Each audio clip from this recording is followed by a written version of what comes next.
maasi.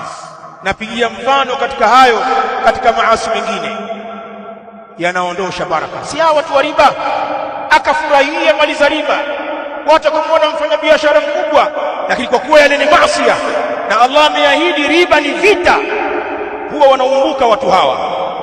Ulikwenda kuchukua riba kwa siri, lakini siku ya mnada hakuna siri, watakuja dhahiri shahidi na matangazo, na vitu vyako vitapigwa mnada shoo, na mtu alikuwa juu anaporomoka mpaka chini, mnaanza kumchangia.